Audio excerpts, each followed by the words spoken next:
Ah, there we go. I wasn't ready! Make sure to get my good side, boys. Zane, were you doing something before we started? Maybe.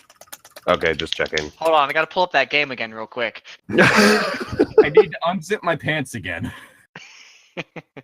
I'm wearing the wrong pants for this weather because mine are too tight for this shit.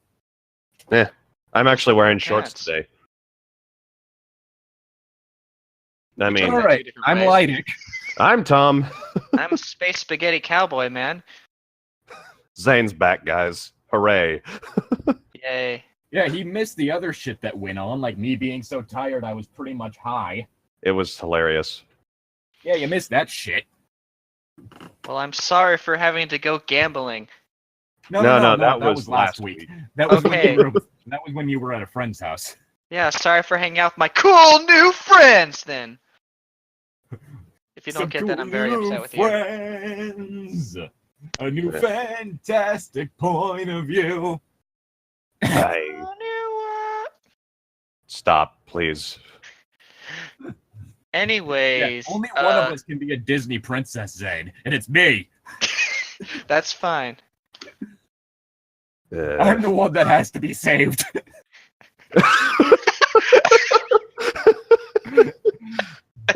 Only I could be the damsel in distress. You'll find me in the highest room of the tallest tower. You have to climb in the window. There are no doors. Yeah, right. Somebody once told me the world was gonna roll me. I ain't the sharpest tool in the shed. Let's see how many references we can cram into the first 5 minutes. And a thumb in the shape of an owl on a forehead. Right.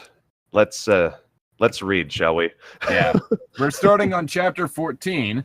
And for any of you wondering, no, we did not end up doing a weird chapter order. It's just like doing 3 chapters or 1 chapter last time. No, it's that there are 2 chapter 12s. And also tangents. So, yeah. I'll start us up. Off. Fuck. Chapter 14. Penelope sat, sipping a peach martini, her third, while the staff hustled all around her table. She hadn't been back to Atlanta's Food 101 restaurant since graduating college, but its merits of terrific food, no loud music, an excellent bartender, and, above all else, there was absolutely no connection to her time with Bruce. Oh, I guess she finally left him. At some point. I'm really confused by time in this series. Yeah. You missed a moment where it completely turned into The Room for a bit. Really? Yeah. And now I know what The Room is, so... Yes, because Tom lives even underneath even more of a rock than Zane does. Don't worry, Tom. I've never seen The Room. Well, it's not even a whole having seen The Room. Even people who haven't seen it know what it is. I didn't know what it was. Oh, hi, Mark. Hi, Mark. Oh, by the way, how's your sex life? I fed up with this world. Oh, hi, doggy. I did not hit it. It is bullshit. I did not. Oh, hi, Mark. Also, I'd like to mention that she's described this restaurant's name as Atlanta's Food 101. Yeah, that is a really weird name. It sounds more like a culinary class.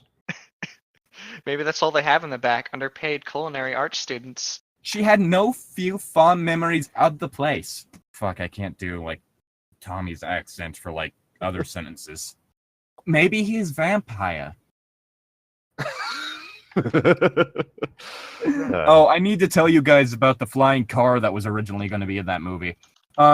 What? Yes. She had no few fond memories of the place, and the memories were justified. Just since she'd arrived, no fewer than 3 guys, 2 pro hockey players, and a minor league pitcher had hit on her. How did she know that? Because she's Maybe they started with that. Hi, we're 2 hockey players, and we're here to... Hey, oh, yeah. I'm a hockey player. Joke. Oh, yeah, Zane. Apparently Isadora can see ghosts. I'm not kidding. Oh, yeah. Also, you missed a whole scene of 2 people getting it on under a table at a wedding. God During damn the it. wedding. I missed all the good shit. Hi there. Chad Thundercock here to tell you that it is not okay to fuck it during someone else's wedding. That's just kind of rude. Oh man. Yeah, kind of. Kinda. What do you mean, kinda? In the form of Chad Thundercock just appearing and giving helpful advice. Once she would have enjoyed their attentions. Now she was impatiently awaiting Andrea's arrival. Human names are stupid. Andrea, I don't know. Arrival. Andrea, who never came on time unless she happened to be laying on someone's watch during sex. What? Oh, the time. I get it. Okay. I get it too, but Came on still. time. God damn it. Andrea, who was gorgeous in ways even Penelope could appreciate, since Bruce had never given Andrea a second glance. Yet she was engaged to Bruce's college roommate, Jeff, and still had managed to retain her friendship with Penelope, despite Jeff's requests not to. That's a flag right there. Yeah. A little bit. Something's a bit off with Jeff there. Penelope was just signaling her buff young waiter Greg to bring another martini when Andrea appeared, striding swift toward her table. Greg Universe. Let me just put on the old Greg Universe charm. Time to put on the old Greg Universe charm. Well, let's be honest here. Greg wasn't I can destroy another. Yeah, well, let's be honest here. Greg wasn't exactly a bad-looking dude when he was younger. Well, he wasn't a bad-looking dude, but he was also one hell of a charmer. Yeah. Well, I mean, he's a cool guy, so... Oh, yeah. It's impossible to hate Greg. Get annoyed with him, yes, but not hate him. Like, the only one who has a reason to is Pearl. And I kind of get why she did. Yeah. I'm not saying I agree with her, but I understand it. Yeah, and even then, they've kind of come to an understanding, at least. Yeah. Like... anyway. Fucking got me into this problem. Fucking can get me out. Right. Zane, continue, please. Her lean 5-6 frame and dancer's leg with calves pulling tautly as she approached. Had heads turning up and down the aisle. What? Yep. Is this weirded phrase later? No, you're right. Well, it's totally the description of her legs is like weirdly put in, but it's basically just saying people were turning to look at her because she has nice legs, like both in front and behind her, like up and down the aisle is what that means. Yeah. Who cares about legs when you got a nice ass? Anyways, when she who needs arms with legs like these? Oh my! Andrea doesn't have arms anymore. Confirmed. She's just Andrea is really oh no, it's lost torso head area with super long legs. Andrea is Metaton confirmed. Oh no, it's lost silver. No arms. No, I prefer Metaton. I much prefer Metaton. We'll have to read that one. It's just Metaton in a dress, which, yeah, that's Metaton. Okay then. When she bent over and kissed Penelope because she's tall as fuck on the cheek, two guys nearly fell off their chairs, and another received a vicious teeth-rattling smack from his female companion. What? I don't know. I don't care. I've never been so aroused by a woman I'd fall out of my chair. I've never been so aroused that I'd fall out of my chair in general. That's exactly. I don't know. I mean, Just like, damn! Oh shit! I've fallen out of my chair on unrelated things, but I don't know how it works for you humans, but it doesn't work that way for my species. Well, if you're easily aroused, then yeah, I can see some people doing that. But for the most part, there's not going to be anything like seeing someone and jumping so far that you fall out of your chair.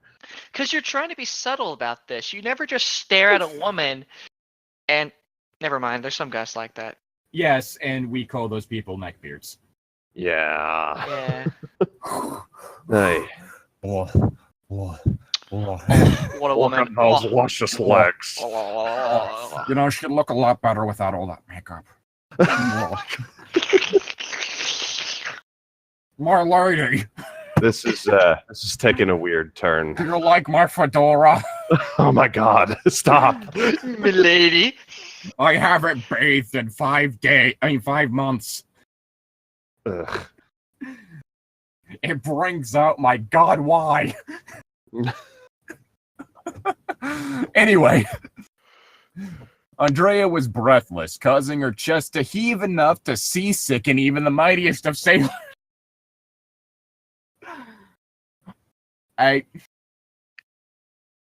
Oh god, it's like any anime made by Gainax Studios. And if you don't know what I mean by that, Hold on. I'm sorry I'm late. We were in a planning meeting this morning when the main server failed, and it's been non-stop phone time with our clients all day. So spoke Miss Temporary Secretary. Penelope waved over Greg. It's okay. Let's just get you a drink. Within moments, there were delivered 2 peach martini and a sex on the beach for Andrea. The women sipped and made small talk over a plate of appetizers, though Penelope was itching to get to her main concern. Well, I could go for a fucking Appletini right now. Penelope's simple Caesar salad and Andrea's North Georgia trout had finally arrived when she finally broached the main issue. Are you going to tell me, or are we both going to pretend that it never happened? Also, something I never addressed before is the ridiculous amount of food everybody eats. Yeah, it makes me. This takes place in a restaurant of some kind. Yeah, sometimes it makes me hungry, like when they were talking about steak and stuff. But like now, it's just like this is just getting to be like, okay, so is this an eating book? Is that what it is? Or like that reminds me, anyone like any aspiring writers out there, never do a cafe exposition scene. You are a lazy sack of shit if you do. Eh. Can I have an exposition scene anywhere else? So long as it's not in a restaurant. Yeah, if you want to do exposition, you write it in a creative way. You don't just have people going to like a coffee shop or a restaurant. And all right, this is what's going on. Yeah. Like, make it creative. Like, hey, let's meet at Walmart and discuss something. That would be awesome. Just walking down the aisle like, as 2 people get food and people shit. shopping for like toilet paper and shit and like talking about what's going on.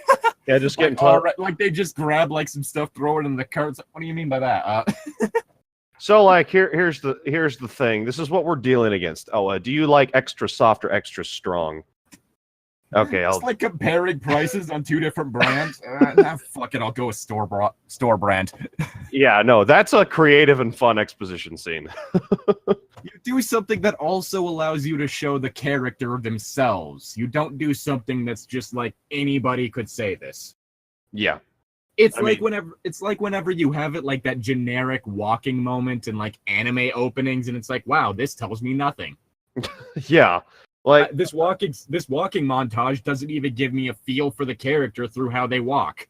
Yeah, if you're gonna do a walking montage, do it right, like in Samurai Jack. Or like the walking scenes in the opening of Konosuba, in which you actually get a feel for each of the characters and how they walk. Yeah, that's... Yeah. Anyway. Let's keep reading, sorry. Andrea said with a sigh, "How about let's do that, Penny? It's done. Terminato. Do we have to go through all the details? The prenup is signed, the rings are exchanged, and the gift check's cashed. Let it go. Let him go. I am one with the wind and snow." I'm not apologizing. I want No. a book where somebody has like Tourette's, but instead of screaming curse words, every time a song comes to their head, they have to sing it. This is the second Disney song I've done in this session. Yes, it's... The last session involved me singing the chorus to Africa by Toto. Yes, and I was wrong on the chorus. Every time I think about Africa by Toto, I think about that song about Africa whenever they had like the soccer World Cup down there. Huh. Oh, like the Waving Flag song or whatever? It's like shamanamana, waka waka, I don't know why my mind's immediately jumped to Beds Are Burning, which isn't about Africa at all. It's about Australian native genocide. I just jumped to the to I mean, some both of have been oppressed by white people. Well, yes. Yeah, Sorry. no, that's yeah, no, that's I just suddenly jumped to some of the soundtracks of Black Panther, like the way how they were able to make like traditional African music and like an orchestral soundtrack, and it was freaking amazing. It was awesome. Like if nothing else, watch Black Panther for the soundtrack. I mean, if you don't like rap, well, just ignore that part. The rest of it is great. I mean, I'm not sure why someone wouldn't like rap, but I'm not a huge fan of it, but like I can listen to it every now and then. I just don't like poorly done rap. Yeah, no, that, yeah. I don't want to listen to some like fucking amateur SoundCloud shit. Well, my cousin who made a guest appearance quite a few episodes ago has a SoundCloud, and his stuff's pretty decent. I don't know if he's doing anything at the I bet moment. it sucks. Okay, yeah, that's your opinion. Please don't insult my family unless you've actually listened to something like that. All right. My line, right? Yeah. Penelope shook her head, her ponytail waving behind her as if to swat a platoon of troublesome flies. Fuck. So she's a horse. Okay. I need to hear it, Andrea. I need to hear it for myself before I can relegate him to the arms of that woman and move on. Once you tell me about the wedding, I can put Bruce behind me for good. A small childlike part of her petulantly crossed the dainty fingers of her left hand where it lay out of sight in her lap. Oh, that reminds me, Bruce's wedding. Bruce is 18, and the person he got married to is in her 40s. Yep. Anyways, If he were like 20, that would be one thing, but the fact that he's 18, like, he's still a child. Well, to be fair, he hasn't even gone to college. no, he's gone He's to also college. a multimillionaire. He's gone to college, and it's like everyone's like talking like his age is very inconsistent in this book. He stated he's to in an officially anime. be 18. Okay. Like during this story, but it's the whole thing that he's made millions off of his startup multi-level marketing software company. Oh, jeez. Okay. Anyways, where was I again? Andrea took a deep breath. Andrea took a deep breath that nearly shattered the already precarious equilibrium in her blouse buttons. Oh, I just want a story with like filled with beautiful people, but the main character is like super into like this average looking person because they actually like their personality and they're not a bitch. Oh, that'd be nice. That'd be an I interesting story. Like have it to where it's not a whole thing to where it has to be attractive people falling for other traditional, like other exceedingly attractive people, but like someone exceedingly attractive falling for someone normal, but it's actually in a way that's believable and not just like some whole thing. Oh, there's just something about you I can't put my finger on. It's like, no, I just like them as a person. Yeah. No. I mean, that's one of the things in Who Framed Roger Rabbit. That was like the relationship between Roger and Jessica was a very interesting one because like, although in the book it was actually confirmed that she was cheating on him. That's disappointing. Who censored Roger Rabbit? Yeah. Yeah. That book is fucking dark. Yeah. Then again, that book is more explicitly about the whole like race metaphors and shit. Okay. Let's see. After the blouses buttons. Yeah. I was gonna say something, but I lost it. Sorry. Alright, Nice if you booby really trap. need to torture yourself, I will. She just pulls out a whip, bend over. No. It's like that whole like hammer space thing with their cleavage is like that just ends up pulling out like a rack from her rack. All right, strap in. The ceremony and reception were held at the Archer Place. Not even the Archer Palace, just the Archer Place. Penelope snorted. It was probably as much an exorcism of her husband's spirit as it was a wedding. Andrea raised her hand with all the authority of a 20-year veteran school crossing guard on a rainy spring afternoon. If you're going to be like that, I'm not going to continue. Jeff isn't thrilled that you and I are still friends, but out of respect for me, let's just get this over with. What is Jeff's His name is Jeff. I was so hoping that no one was going to make that joke, and now I fucking want to strangle you. Well, situation He normal, it states away. sounds like. I will reach through this call.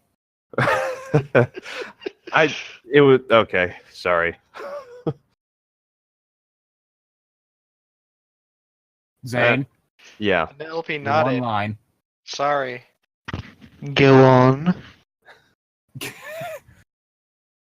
Andrea nibbled as she spoke, covering her initially distasteful taste of the tail. God damn it. Wrong tail. With the smoky richness. Oh, no, wait. Right tail. Whoops. With the smoky richness of the restaurant's specialty barbecue sauce? Yep. Isn't she eating a trout? Yeah. With barbecue sauce. Yeah, it's just as weird as it sounds. Eh. That doesn't sound good to me, and I like barbecue sauce. You ruined a perfectly good trout. You gave it anxiety. Wait. There were only about 50 guests, and 2 of them got it on under the table. Mostly on Bruce's side, Callie doesn't have much family, and I guess most of her guests were business associates from Archer's business. Repetition everywhere. Andrea paused for a sip of sex before plunging on with all the subtlety of the neckline of her favorite blouse. I completely forgot what she was drinking. I was really confused. Yeah, I remembered what she was drinking, and that's why I didn't splutter on that sentence like I normally do on such things. Before you ruin this already awkward story, yes, Callie wore white, and her bouquet was calla lilies. Cute touch, no? That personal assistant of hers, Maud, Millicent, whoever, was the maid of honor. Bruce and Jeff wore gray tuxes with white sneakers. It was a very... Who wear sneakers with tuxes? Apparently Bruce and Jeff. Yeah. Sounds like Jeff does have some problems if he's wearing sneakers with tuxes. Now, sneakers and tuxes, all I'm thinking about is the room again. Okay. Let's go play football. It was a very simple ceremony, and Bruce's mother cried the whole time. To be honest, I half expected you to jump out of the shrubbery or from a helicopter or something, screaming, "Stop this mockery of a marriage," when the minister asked the reason why these two should not be married. Penelope glowered a bit, but then Andrea rushed ahead, having warmly greeted to her tale. Jeff gave a marvelous toast. He told that story about the night Bruce and those basketball players stole all the bread that had been delivered to the college cafeteria, and there was no bread for meals the next day, and how he woke Jeff up at 3 a.m. and clobbered him with a loaf of French bread, and then there was bread all over the floor of the room, and Jeff ended up cleaning it up, but how they stayed friends ever since. That story cracks me up, though I guess it's more touching now that I see what a bonding moment it was for them. Bonding moment? Can we talk about the fact that apparently Jeff I have to steal all the bread! Jeff gave a toast about bread. I mean, bread is pretty good. That had to have been on purpose. I can just picture them going I can do this. I got the perfect pun. You know the writer had to have been like, I got it.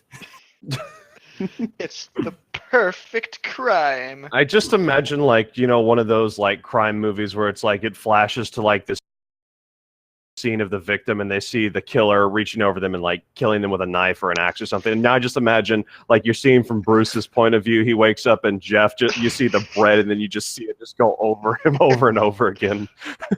Oh, with beating with the breadstick. Oh god, it ends up like the ruler scene from Child's Play 2. Yes, if it's what I'm thinking of. The ruler scene. There's a scene in which Chucky beats a teacher to death with a yardstick, and you just see the yardstick through the window. Mm-hmm. Each time it gets swung down, the camera pans out. No, I'm thinking I don't know what a good example of it, but just seeing whoever attacking you standing over you and whacking with the weapon, and then the screen just slowly goes red. I was just thinking of beating them with the bread, but all you see is the bread on the upswing. Oh, okay, I see what you're talking about. Yeah, no, not like that. It's progressively covered in blood. Oh, jeez, that's some old bread then. It's just zooming out each time. Oh boy. All you see is the bread. All there is bread. Only bread can sustain me. Homie. All right, who's next? Who read the bread? Oh, it was Zane that read the bread. Okay, so it's your line then. Who read the bread? Zane read the bread. Penelope waited to find Andrea finished off the last of her ribs. Now she had ribs? They didn't mention ribs earlier. Yeah, she just said Caesar salad earlier, so. And trout. Yeah. Much as she generally liked Andrea, the girl had a certain flighty, make that airheaded quality to her personality that was scratching at Penelope's nerve like a cat with 7 paws at a sofa factory. I just had the cutest picture of just a super happy kitten who had, like, more paws than normal and just having a blast in a sofa factory. Oh, have you seen Mutie? Mutie? Mutie. No. Mutie from Homestuck. Which one? Is that the Eldritch Kitty? It's the one with 4 eyes. Yes, I have seen it. It's like the best thing ever. Mutie. It's the best thing ever. Why couldn't she see that Bruce's marriage was not a subject to be taken humorously? I don't know. During the wedding ceremony, not only did Callie end up spilling Swedish meatballs on her dress, Yeah. but also 2 people got it on under the gift table. They tried to. And it knocked over one of the champagne glasses on top. Yeah, and a waiter who is just letting this happen, mind you, just kind of comes over and says, "Hey guys, champagne stuff has gone to the table. They're going to come change the tablecloth soon, so you might want to stop." You know, people have been noticing that the table's been rocking, and they're coming and knocking. Also, we ended up getting the weirdest thing I've ever heard anyone refer to their vagina as. Love Shack. Yep. It's the Love Shack. God damn it! It's the Love Shack. I don't know I what will you're fucking referring strangle to. you through this call. Does Discord count as a call or something else? Yes, we're on we're on an audio call. All right, I Okay. want you to open your Discord. Go down to where it says voice connected. What's over there on the very far right? Where it says disconnect. A phone! Yes. A phone with an X underneath it.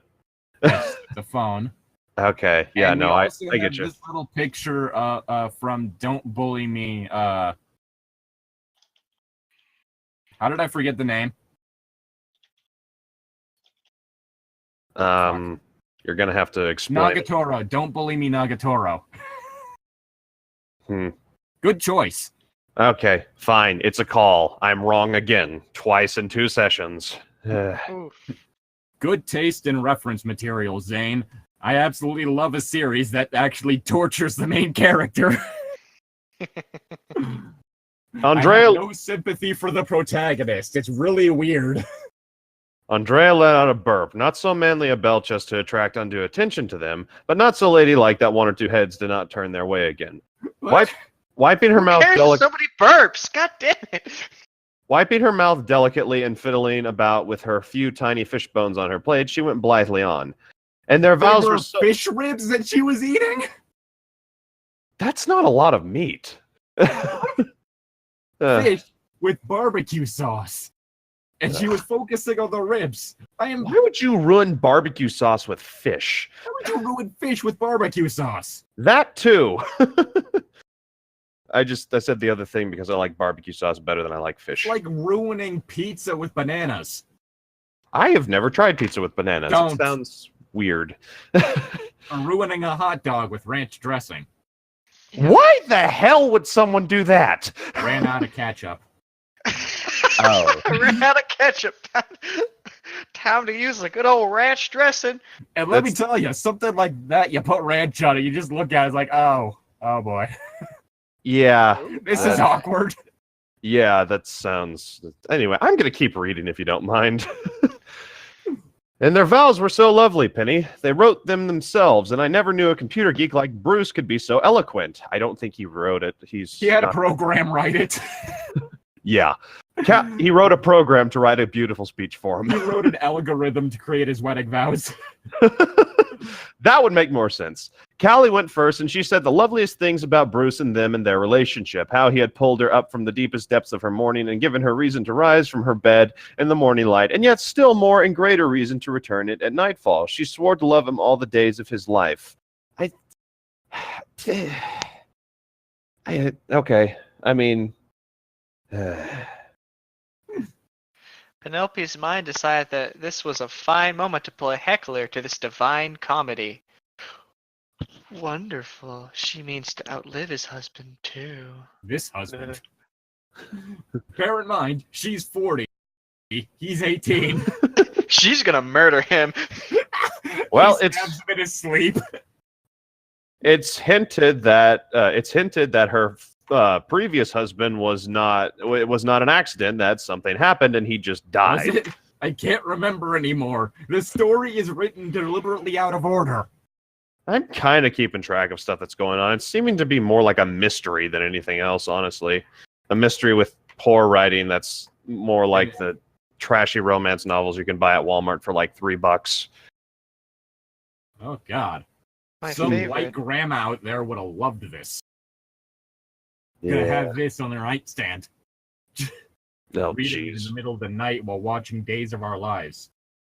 Actually, no, I'm not gonna trash talk Days of Our Lives. I watched that too. Oh, because I watched it, it can't be trashy then. Is that what you're saying? Obviously, I mean, I am the snobby one. Yes, quite. This is a good show. Why? Because I watch it. Just like I only drink clinker brick wine because it sounds vaguely like Kubrick. Wow, okay. Okay, so Llytic is the snobby one. Now we have to find roles for everyone else. Which is weird considering the films I reference on this, like Vomit, Gore, Slaughter Dolls. That sounds like a great time, though. Let's be real.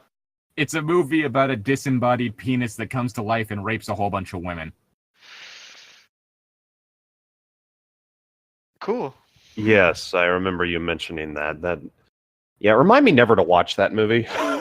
Well, yeah, I wouldn't have if I wanted you to watch it, I wouldn't have described it that way. I would have been like, hey, you know the movie Reanimator? Well, there's this movie kind of like that you might find interesting.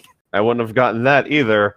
And also, Reanimator's one of the Lovecraft stories, and it had a movie adaptation made by Peter Jackson. Oh, I might actually have to check that out. It's Jackson. early Peter Jackson, so it's And kind of like that's it kind how of feels he similar gets to you. Black Sheep. Well. we can Because still for watch. some reason, all New Zealand-made movies feel like Peter Jackson. Well, That's because Yeah. they're all secretly part of the Peter Jackson universe. That Oh place god, is Black real. Sheep's part of the same universe as Lord of the Rings and Reanimator. It all comes together. Right. Yes, this movie about were-sheep. seriously? That's what Black Sheep is about. Oh God, that sounds terrible. It's like a genetically altered sheep that bites somebody and it turns them into this man-sheep hybrid. That sounds like Wallace and and it creates Gromit this Curse of the plague Were of like Rabbit. man-eating sheep in New Zealand. That sounds silly and great. And it feels like an early Peter Jackson movie. Huh. Interesting. Well, Whose line is it? yours, I believe. Whose line is it anyway? You're That's a right. good show. Andrea was oblivious to this bleak internal exchange. Well, yeah, she's not a mind reader. As far as we know. Bruce's vows. Oh, Penny, you would have been so proud to hear him say such things. He went on about how Callie was the tech support agent who had taken him off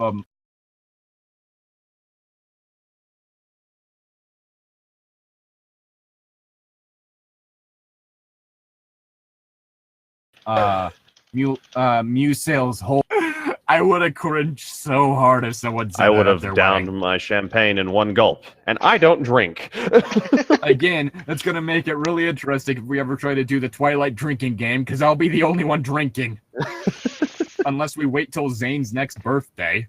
March 4th. Hey Zane, happy birthday. Let's get wasted. That was kind of my plan. Anyways.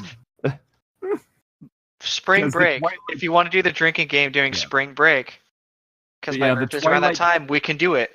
The Twilight drinking game, someone did the math, and if you were to read the entire book at like a steady pace, so not what we would be doing, you would be dead. Well, Twilight might kill me anyway, so I mean, luckily, it would only be two of us drinking, and we each only have a third of the drinks. and we'd be talking the entire time, so that also would lengthen the amount of times during which the drinks get done. Yeah. So instead of a 6-hour read, it'd be like 12. Well, continue with the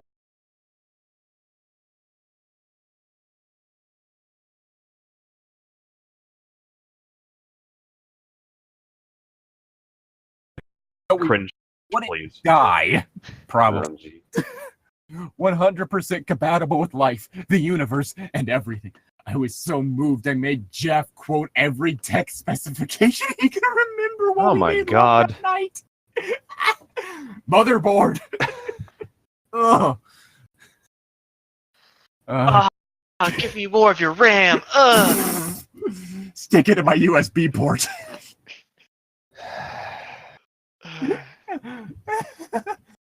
I'm not gonna join this bandwagon. Yeah. Press my middle mouse button.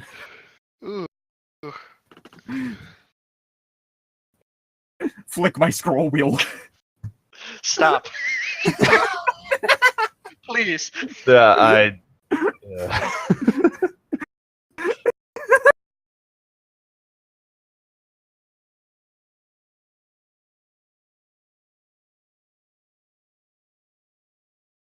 Why is this coming so easy to you?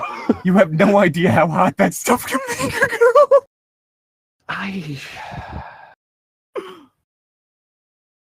Readjust my monitor. We should try to get you a computer nerd of your own. The fucking... Penelope barely registered the last of Andrea's tale as the harsh reality of the situation struck her with all the destructive force of reality. Bruce had no feelings for her. That demanding woman had rebooted his memory, erasing all the good, warm, tender history they'd shared. She was nothing but a part of that sad and lonely existence from which he was fleeing. He felt nothing for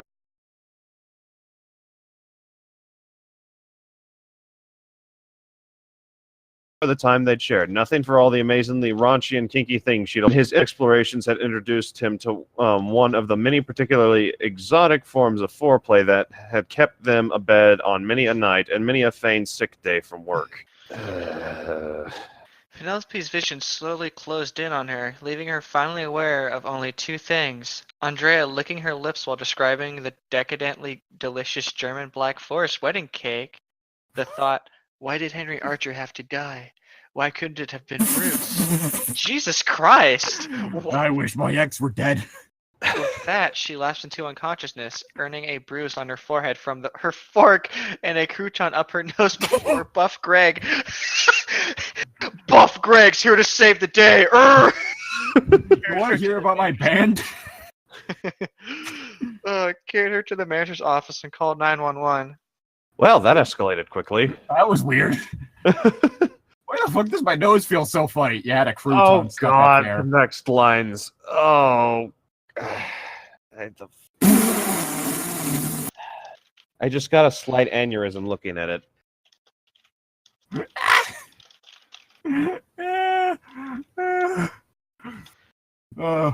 Chapter 15. Less than 60 seconds after she'd come through the front door at Bruce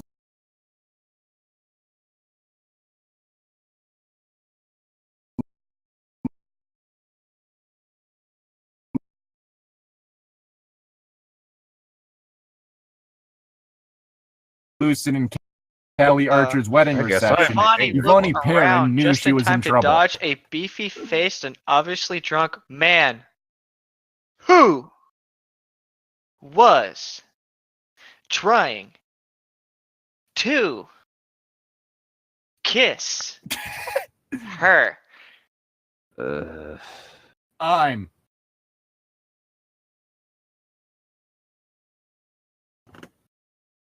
not.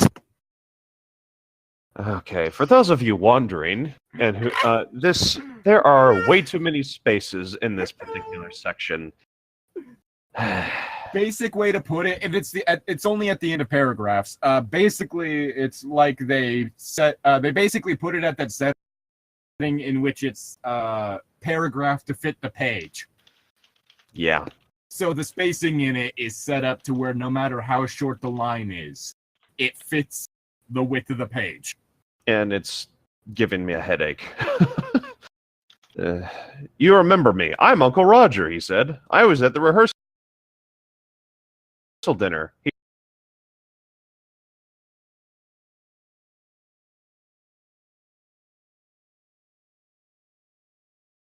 He tottered slightly, then He pulled put a his arm mash-looking around her, disposable and for a camera good out of his long, pocket. for a Let's good get long one of these throat nice people. and a couple of wet kisses, while some other helpless guest took forever to figure out the camera's dead simple controls. She privately vowed that if she couldn't get out of it, she was going to do the whole thing with a lovely smile on her face, and one of her spike heels planted squarely in the middle of Uncle Roger's foot. Foots. All right, back on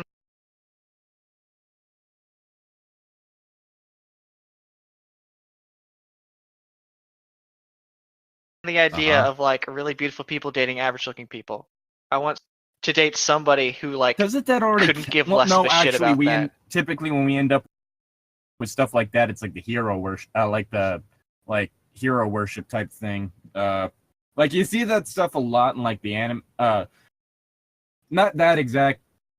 For a second, I thought you were meaning like just like the unpopular kid, but you do see that in a lot of media, and what that whole thing typically boils down to is that person has been idolizing them, which is always really fucking creepy. No, but I mean like Yeah, I get what you're saying now. My mind kind of skipped for a moment. let's say this whole thing's happening right now, and he's like, "Oh, this dude's gonna grope me or whatever.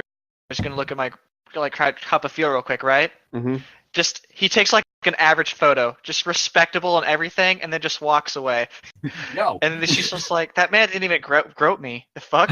Granted, that should be like expected of people. Oh, damn it. So that's It's just like, in this girl's mind, she thinks she's like Yeah. the hottest shit ever. That's what's going on. that kind of borders too far on like the fuck, what am I that borders too far on stereotype for like the female character though, in my Right, opinion. anyways. Cause why? What? Am I interrupting you? Oof. Well, yeah, this is my paragraph. My bad. Okay, I'll shut up now. I'm just saying like that, like for that character's personality, that seems to border a bit too much on stereotype.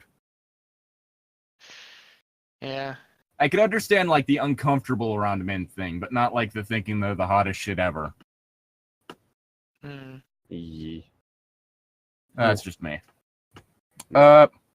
Mercifully, the little cell phone in her handbag chose that moment to start ringing. She transferred the bag to her Uncle Roger sideman as an apologetic, just a sec face, and flipped open the phone. Maria, Lisa, said an unfamiliar voice. Yvonne beamed. Hi, honey, I've been looking for you too.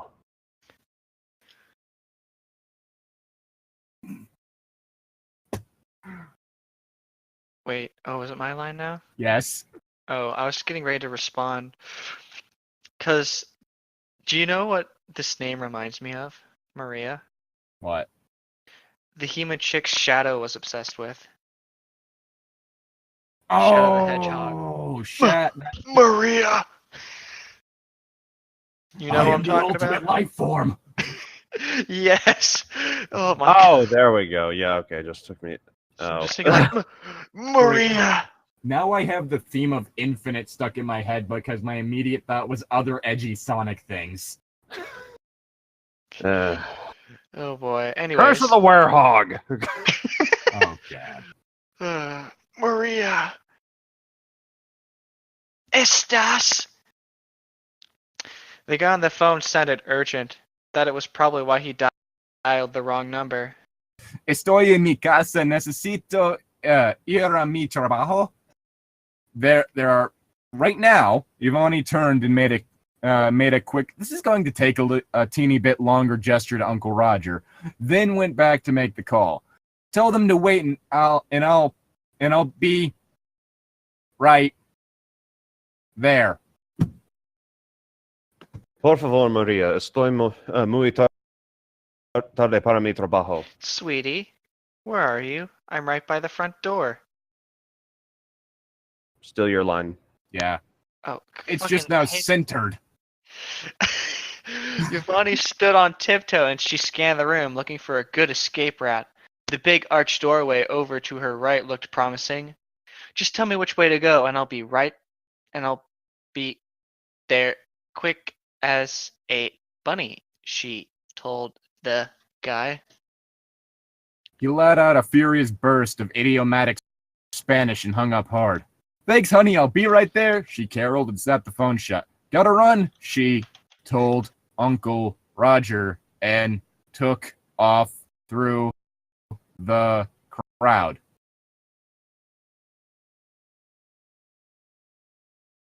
Should this be my line then?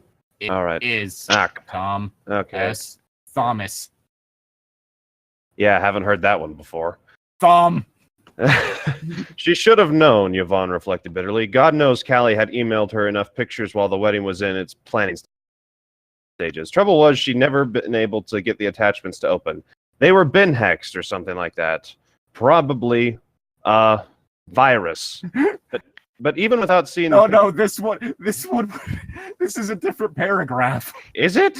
It's just not indented. Damn it. Ugh. This entire thing is... Get it right, Tomothy. Tomothy? No. I refuse to allow you to say that word. Don't Timmis. ever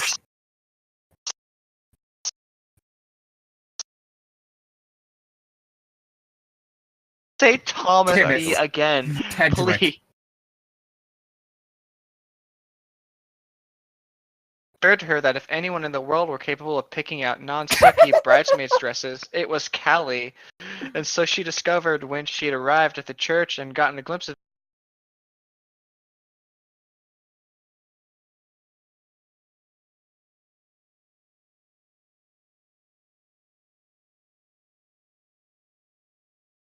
them, they weren't sucky at all. Quick.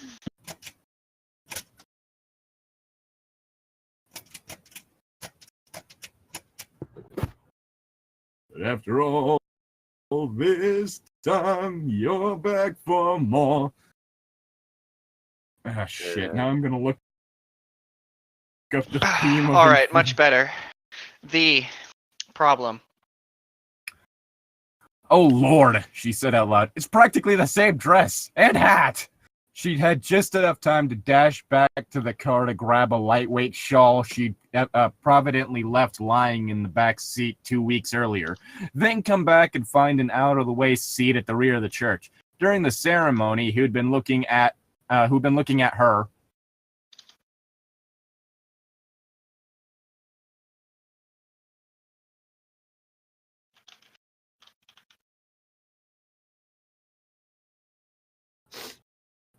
Anyway. But that wasn't going to work during the reception. At close range, the shawl just looked tatty, and when she was standing up, it did nothing to camouflage the rest of her grown so distinctive, with its subtly off-shade organza overdress that looked like absolutely nothing else being worn at the party, except by the bridesmaids, of course.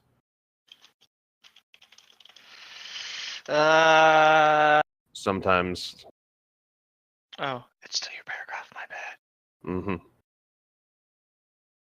No. What? I think that's your paragraph. I think that sentence is your paragraph.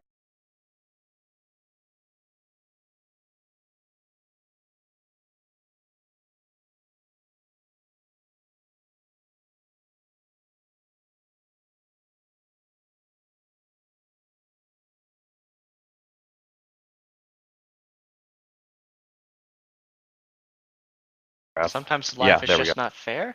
Here in the pool house, way over the other side of the grounds. It wasn't exactly private, but it was around 3 corners from the pool house entrance, and the pool house itself was reassuringly dark inside. Besides, with all the guests still up at the main house during their initial meet and greet and congratulate, she had the place to herself. She switched on the overhead lights directly above the mirror and took a long, hard look at her dress. Would the organza come off without leaving the underdress in rags? It seemed a shame to remove it. She'd loved this dress, but consoled herself with the thought that if 6 other women in their social circle had the exact same thing hanging in their closets, she'd never have been able to wear it anyway. That's stupid. Anyways, Ivani unzipped the dress to her waist and took out her bodice Bodice. so she could look at its construction. She was in luck. There, underneath the facing, was a neat little row of hand-stitched stitches fastening the overdress to the underlying material. It must have been designed to be removable all along. She rummaged in her purse for the ornate little silver pocket knife she inherited from her grandmother, then went to work ripping stitches. Ow. That wouldn't hurt. No. What I immediately thought was like if you got like stitches in your hand or something, got caught on a door and they just tore free from your hand. That would hurt. I would say your first thought was a seam ripper. I don't know. I heard stitches. That's what came to mind. I think we already know that Tom is not fashion inclined. Nope. The front came away easily, and the back nearly as quick. That left the waist. She looked around, sighed, shrugged, and peeled her dress off entirely. When she was done, she bundled up the remains and put her dress back on to see what she had. Less dress, that's for sure, she said aloud to the mirror. It was still pretty, but now it showed far more skin, and with the organza draping gone, she had to forego her bra and its attached slip. She shimmied her shoulders experimentally and watched the effect. She didn't quite fall out.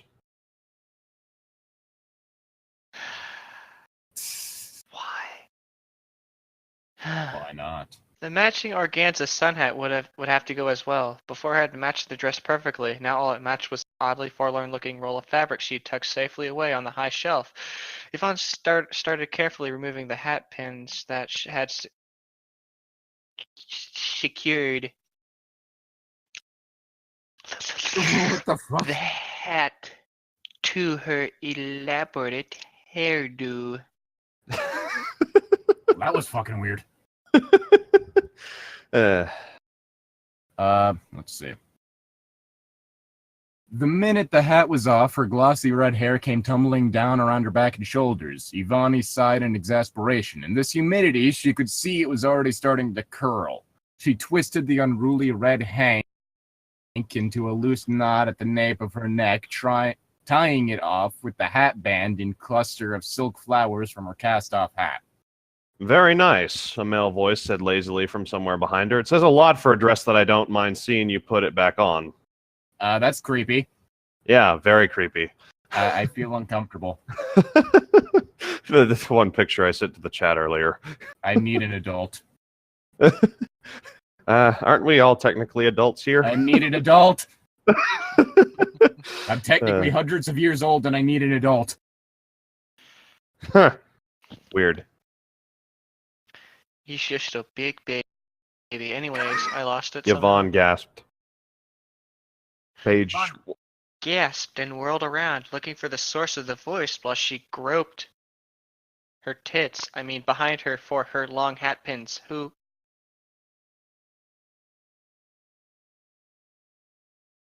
Should I read the next line, I guess, or? Llytic, your line. Oh, sorry. Whoops. I thought you were still going. Nope.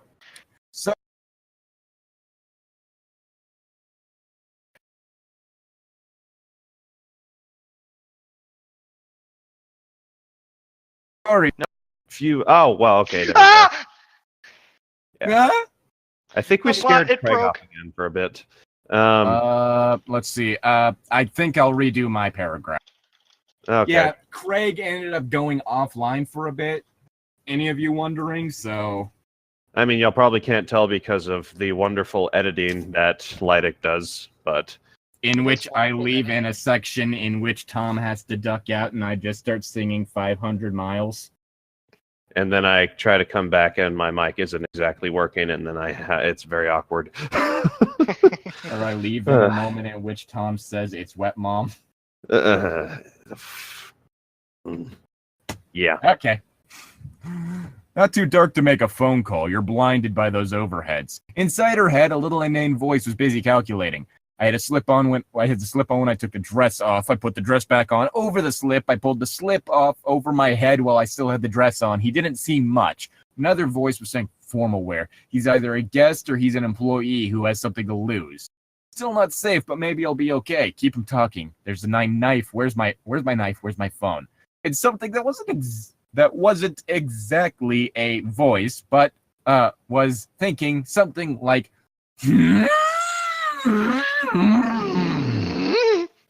Sorry, I had to. hold me. I require eggs, homie. Only eggs can sustain me. Oh, jeez. I expect you're right. She walked over to the switch plate and turned on the rest of the room lights. The mysterious man in the chair now looked less mysterious, but perhaps more intriguing. Wide shoulders, narrow waist, a ruddy complexion. Not young, but neither afraid nor defeated by his age. Nice tight ass. She suddenly thought, like the man who was lightly sparring with his age and enjoying the fight. His suit was perfectly tailored to show his taut ass and his dick. He never rented that suit, she thought. Not with his build. She approved of both. God damn it, that fucking noise. The man returned her attention, studying her as she did him. He looked pleased. Ivani felt herself blushing, and the vexations and frantic pace of the day evaporating as thought they'd never happened. She was in her 30s, her girlhood long behind her. Ooey. That's just a statement that makes me all kinds of uncomfortable. She'd never lacked for male companionship, but she suddenly felt that little pleasurable dizziness of the dance beginning again, as always feeling like it was the first time in the history of the world. The nice thing about being in your 30s, she reflected, is that you can appreciate that feeling for what it's worth and not worry about what it isn't. Wow, okay. Fuck. Stop Sorry. jacking off and get back to the story.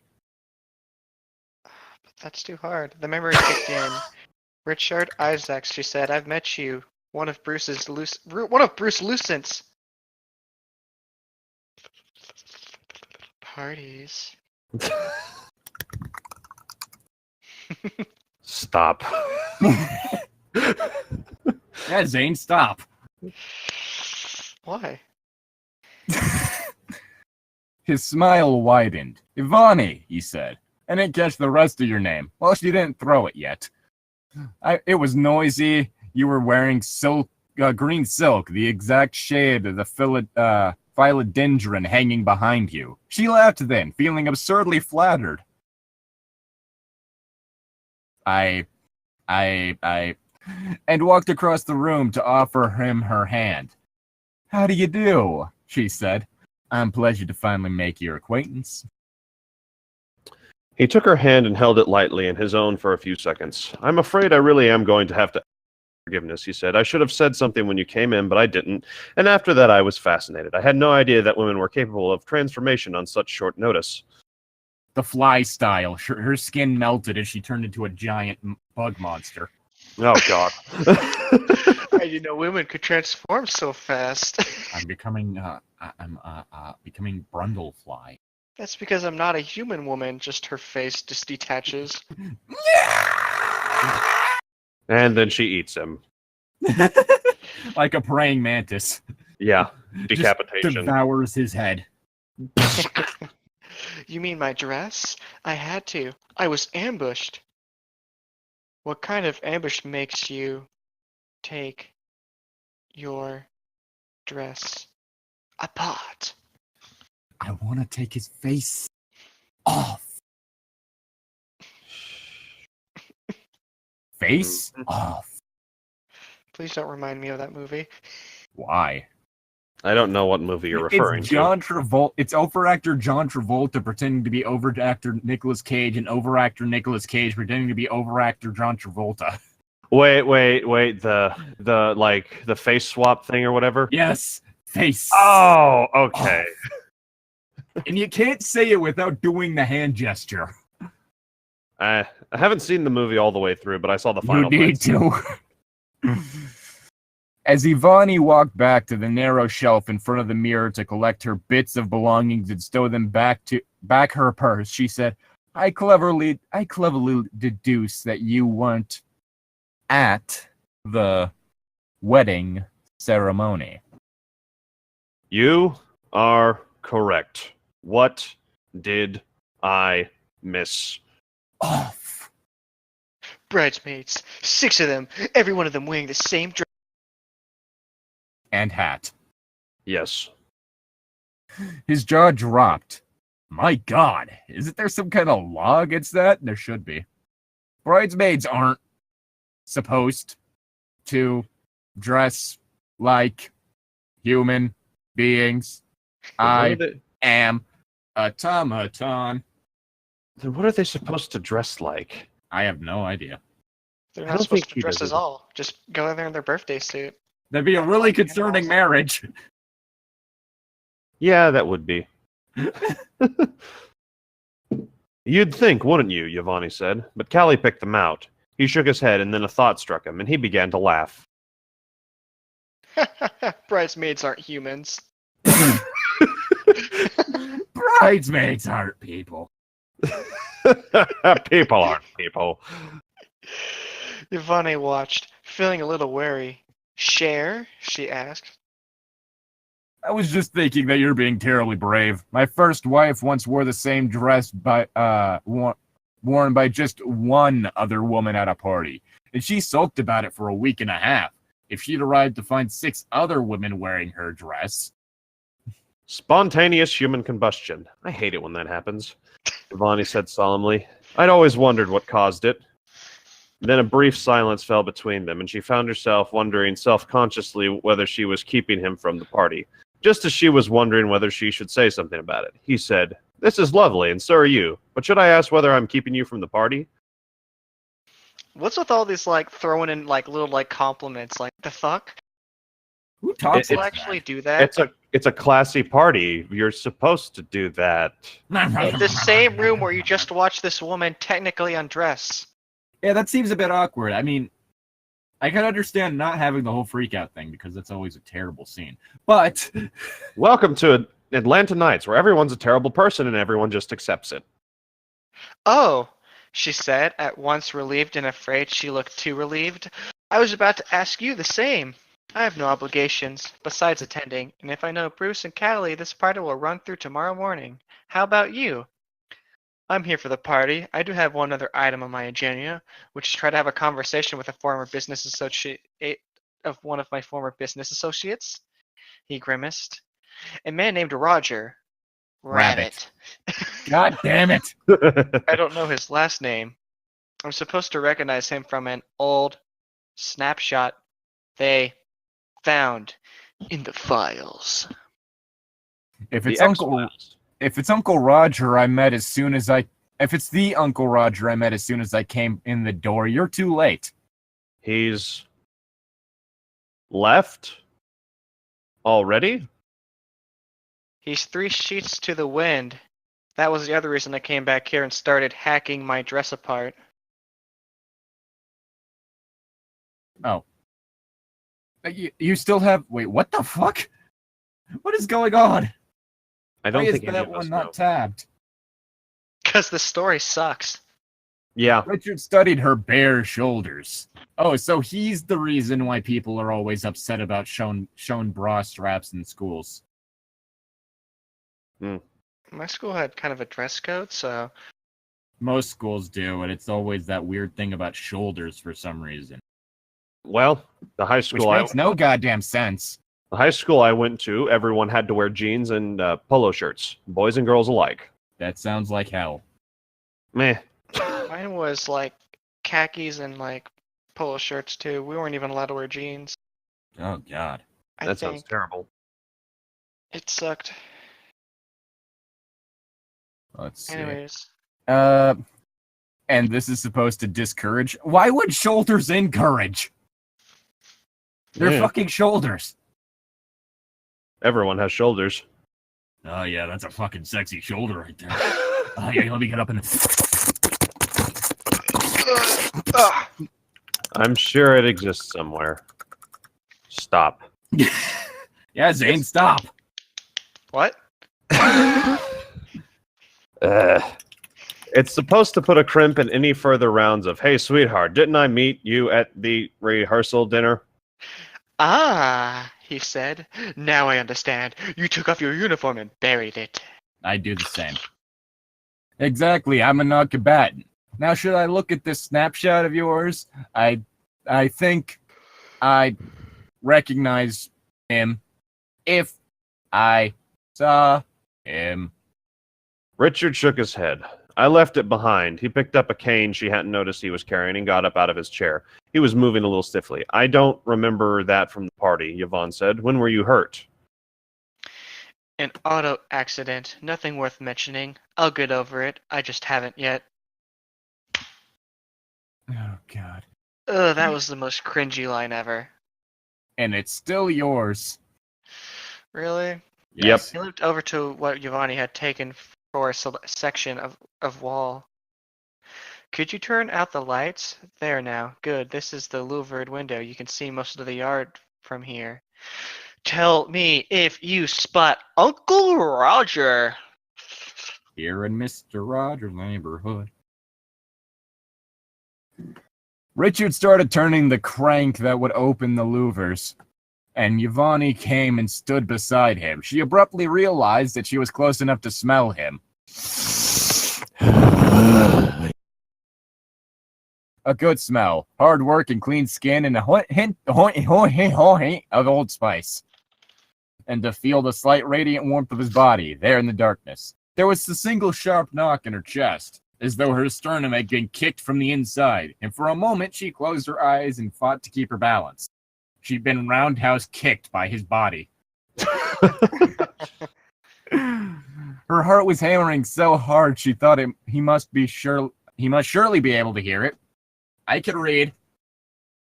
That's questionable. There, he said, and she blinked and shook her head a little, trying to clear it. Outside the louvered window, the late afternoon was turning into early evening. The lamps strung up around the yard made little pools of light in the dusk, and partygoers clustered underneath them. Richard was right. You could see everything from here. She looked carefully, mentally dividing up the area and thoroughly scanning one section before moving on to the next. And there! You can see him? Yes. She glanced up at Richard. He was staring out the window, his eyes fixed on some object. She turned back to the scene. Medium blue suit, going bald, over there next to the woman in the red caftan and all the gold beads. See? That man who keeps bouncing up on his toes when he talks? Is that still my line? No, it's Zane's. Okay. Okay, let's see. Him, yes, I'd already thought so from seeing that picture. If he told you his name's Roger, I'd say that's just about settles it. He watched it a little longer. Definitely too drunk to talk to. To talk to. Beep, When boop. he turned to face her, once more she could feel her heart hammering. She paused for a moment, listening. There was a second sound mixed in with it. I can hear your heart beating, she whispered. That's really medically unhealthy. Yeah.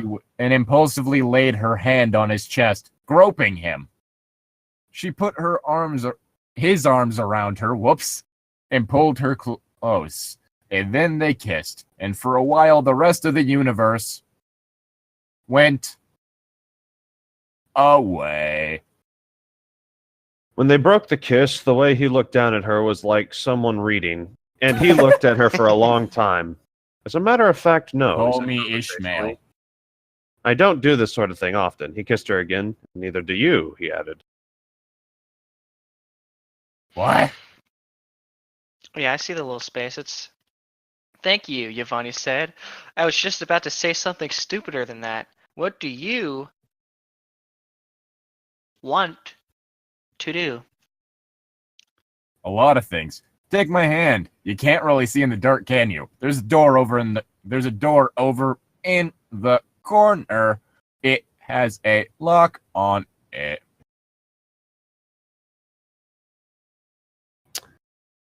And on the other side of it?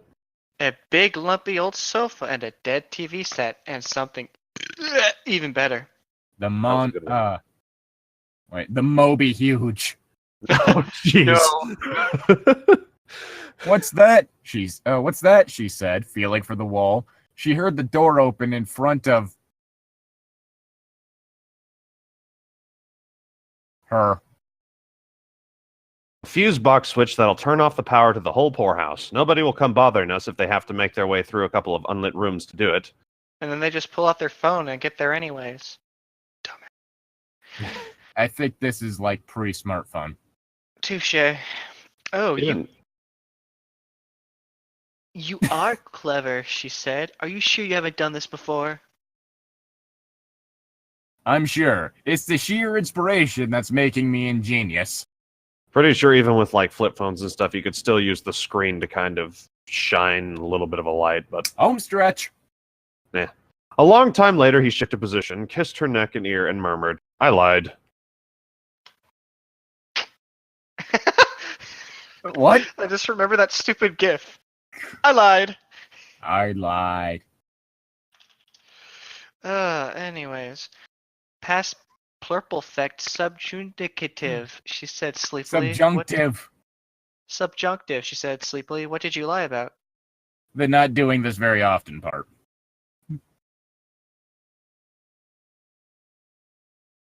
Tom. What? Oh, okay. Tom. Yeah, sorry. Tom. Already having some doubts about that. Oh boy. Shucks, ma'am. That weren't nothing. Oh my god. He ran his Man, that fingers wasn't nothing. slowly up the inside of her thigh, starting from her knee, and smiled in satisfaction to feel her spine arch backward and hear her long, soft gasp as she inhaled. What I meant to say, continued, is that I'm not really committed to that interactive model. Is that so? She squirmed slightly to get better leverage, then wrapped one leg around his waist and tucked her heel into the small of his back and the top of his ass crack. I can live with that. And that's it for this chapter. Yeah, I lied. Let's hope. I'm Llytic. I'm Tom. I lied.